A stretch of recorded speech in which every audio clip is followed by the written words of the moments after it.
Independence day आने वाला है और इस इंडिपेंडेंस डे के उपलक्ष्य में हम लेकर आ रहे हैं एक सीरीज ऑफ वीडियोस जो क्रांतिकारियों के बारे में होगा, उन क्रांतिकारियों के बारे में जिनके बारे में लोग बहुत कम जानते हैं। तो आज का वीडियो है वीर सावरकर के बारे में, विनायक दामोदर सावरकर। वीर सावरकर, हिंदुत्व की परिभाषा देने वाले सावरकर, जाति ना मानने वाले सावरकर, या फिर मर्सी पिटीशन वाले सावरकर।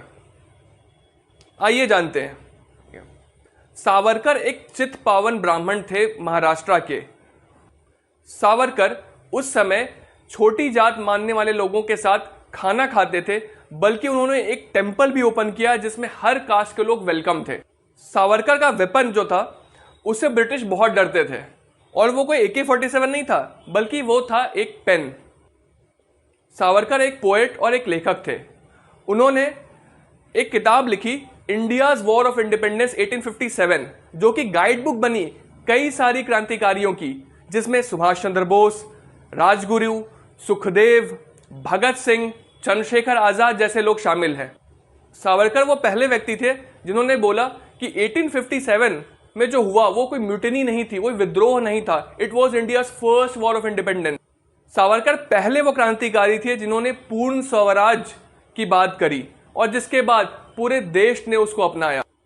सावरकर एक बहुत विद्वान व्यक्ति थे जिनको लंदन में जाकर लॉ पढ़ने के लिए स्कॉलरशिप मिली, और वहां जाकर भी उन्होंने वही कार्य किया जो वो यहां करते थे, ब्रिटिशर्स के खिलाफ लड़ाई लिख के।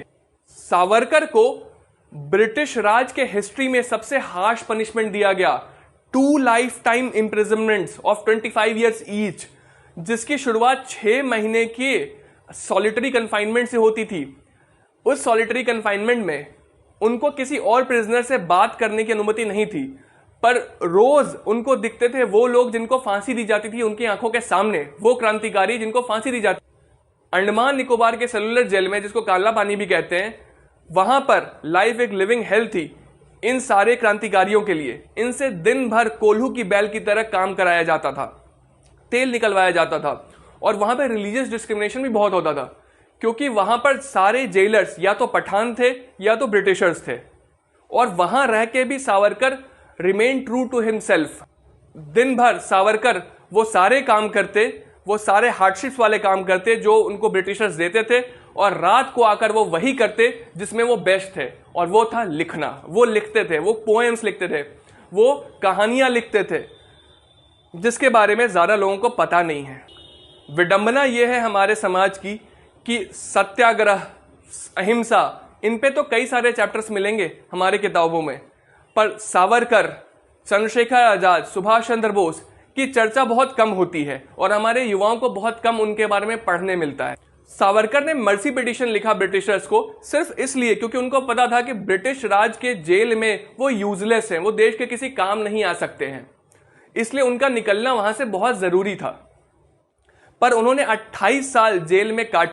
अब बिना बैकग्राउंड जाने सावरकर को एक ट्रेटर, एक गद्दार मान लेना, उनके साथ काला पानी से भी ज्यादा बुरा बर्ताव होगा। इस छोटे से वीडियो में मैं वीर सावरकर के बारे में सब कुछ तो नहीं बता पाया, पर जो भी बता पाया उसके आधार पर आप सोचें कि सावरकर क्या थे, वीर सावरकर या गद्दार सावरकर, जाति को ना मानने वाले सावरकर या हिंदुओं को भड़काने वाले सावरकर, मर्सी पिटीशन वाले सावरकर या हिंदुत्व की परिभाषा देने वाले सावरकर। डिसीजन आपका है, ओपिनियन आपका है।